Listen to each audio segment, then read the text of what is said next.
Hey there mga my loves, Virgo! Thank you so much for always staying here with me in this channel, babe. So, before we start this reading, ang content pala natin is alamin natin yung good stuffs or yung good news para sa inyo, Virgo. Pero bago yan, let me just greet everybody. Hi and hello pala sa mga bagong subscribers at sa mga returning viewers, thank you po sa inyo. Walang sawang pagsuporta. So, wala tayo ditong gender, babae, lalaki, LGBT, lahat kayo welcome. Pwede nyo rin pong i-flip yung roles if you want. And at the end of the day, you always have your free will. So yun nga mga babes, no? Na tayo ritong time period. Kaya naman, just take only what resonates. And hi pala sa mga new subscribers. Ako po si Yan. Tuloy, welcome. At sa mga returning viewers, thank you po. And yun nga, kung hindi nyo pa knows, meron po tayong other channel. Link is down below sa ating description box kung interesado kayong tumambay doon, then welcome din po kayo doon. So let's see. Virgo. Spirits and Angel Guides, Archangel Michael, thank you so much. What do we have here for Virgo? Can you please show me only the good stuffs or good news, good messages for my dear Virgo people, please. Good messages for my dear Virgo people, please.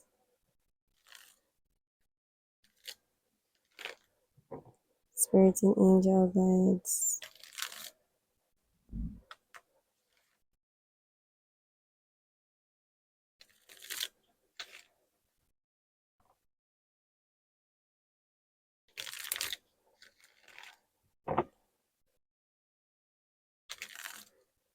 Virgo.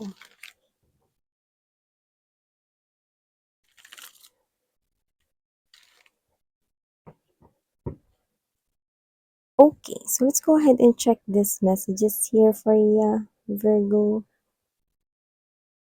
You have here the Two of Cups, the Hangman, Six of Cups, Five of Cups, Seven of Cups, Ace of Swords, Eight of Swords, the King of Swords, and the Four of Wands to the Eight of Swords energy. One of the good stops I'm picking up here for you, Virgo, is that there is new love coming in right for you, especially if you are a single Virgo out there. Nakita ko rito na may new love na paparating sa'yo. So, medyo, okay, nagkaroon ng delay lang nito mga nakaraan, no? Kaya hindi pa kayo nagkakakilala. Pero, nakita ko na parang na nag-fade or parang na-release yung parang nagiging harang sa inyong dalawa. So, tuloy-tuloy na yung pagtatagpo ninyo. So, if this is someone here na hindi mo pa nami-meet, then nakikita ko na there's no delay dito at magkikita at mag-meet na rin kayo. Finally, no? So, at last, mag-meet na rin kayo ng individual na yan. So, maliban dyan na Virgo, nakita ko rin dito mga babes, no? Na kung meron dito, eto ba, meron ba ikakasal dito or specifically, this is a direct message, no? So, baka may viewer dito or viewers, few of you, konti lang sa inyo, no? Baka may kakasal dito. May tutol dito sa kasalan na yan or parang ayaw ng energy ng person dito na yan yung partner mo. Pero nakikita ko na nag-iiba ng ihip ng hangin at nakikita ko na parang natatanggap niya na, no? Na yan na talaga yung taong pinipili at mahal mo. So, high energy, posibleng ito ay family member, baka parents mo to, okay, na hindi talaga boto dyan sa taong pakakasalan mo or whatever, no? Pero nakikita ko yung acceptance. Dahil masaya ka naman sa feeling ng taong yan at nakikita naman niya na masaya ka dyan, nakikita ko na pumapayag na rin siya. So, I think this could be running into bloodline. So, maaaring family members, kamag-anak, or someone na baka parents mo talaga. Yan. So, siguro, maaaring tutol siya or hindi siya ganun kaboto sa person mo, no? Pero, dahil napakita naman tao na yun na mahal ka niya at mahal mo rin to, nakita ko naman na parang pababayaan ka na niya dito, no? Na magmahalan kayong dalawa. Kumbaga parang malaya na kayo na-express ang inyong love for each other. Pero may energy rin tayo na yung iba sa inyo, posibleng ex mo yun na tanggap na, no? Na nasa piling na kayo ngayon ng iba, no? Yan. So, whatever the case may be, another good news here for you guys is I'm seeing na mas maglalabasan pa ang mga opportunities na dadala ng more growth sa inyong life, no? Ito ay halo-halo na. Opportunities sa work, kaperahan, negosyo, opportunities sa trabaho, career, or job, opportunities dito na for personal growth. Baka may mga situations dito na maglalabasan kung saan nakikita ko rito na ito ay posibleng maging beneficial sa inyo or mag-benefits kayo sa mga offers na paparating, mga magagandang situations na magiging makabuluhan here for you guys. At yung iba naman nakikita ko rito na posibleng maging sunod-sunod, no, yung swerte, yung kung tawagin, no, na darating sa inyong life. Virgo, beautiful, 'di ba? And nakikita ko rito na meron ka bang hinihintay na person na parang gumawa ng aksyon? Lalo na kung meron kang iniintay dito na gusto mong siya yung mauna, more likely communication yun. Siguro ikaw 'to na parang gusto mo na siya yung maunang kumontak sa'yo, makipag-communicate sa'yo, mag-reach out sa'yo. Nakikita ko yun na mangyayari na dito, 'yan.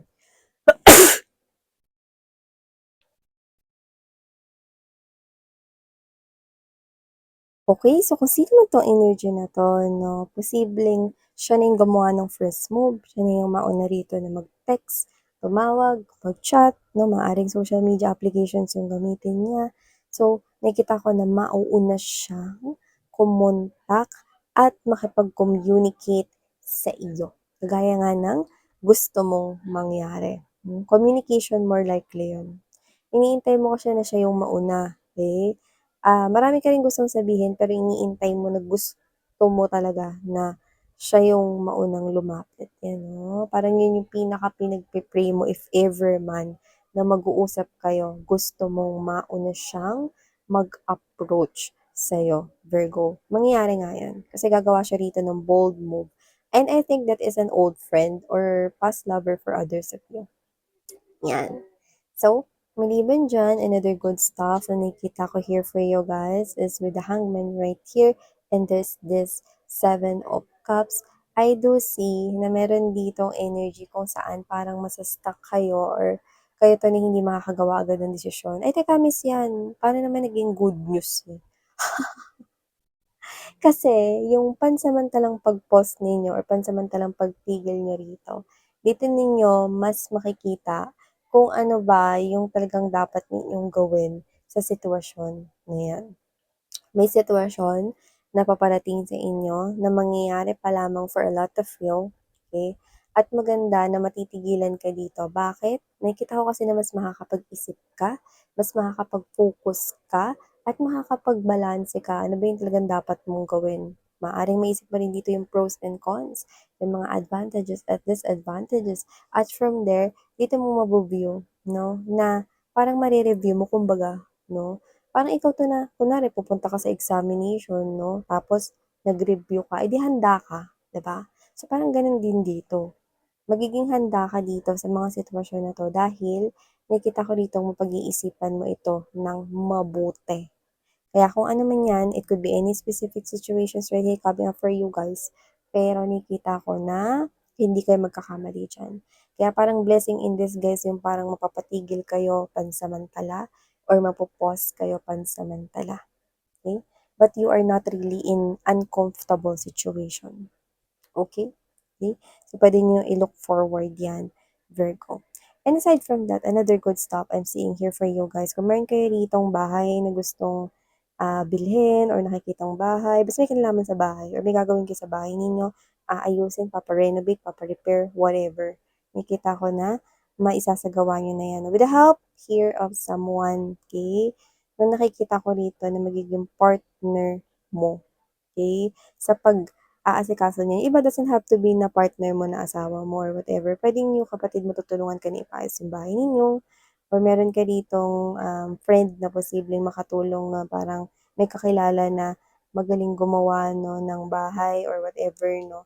Um, Okey yung negotiable na price plus maganda rin yung quality ng gawa 'no. Ang maganda rito parang may discount kasi friend mo siya, parang gano'n 'no. Pero yung gawa is pulido, maganda 'no, at talaga naman na na plakado, okey? So, gano'n yung nakikita ko dito, 'yan. Yung iba, mga kapatid niyo 'yan, nagtutulong rito para magkaroon kayo ng sarili ninyong house, 'yan 'no. So, yung nakikita ko dito. Kasi iba siguro sa inyo, wala kayong permanenteng house.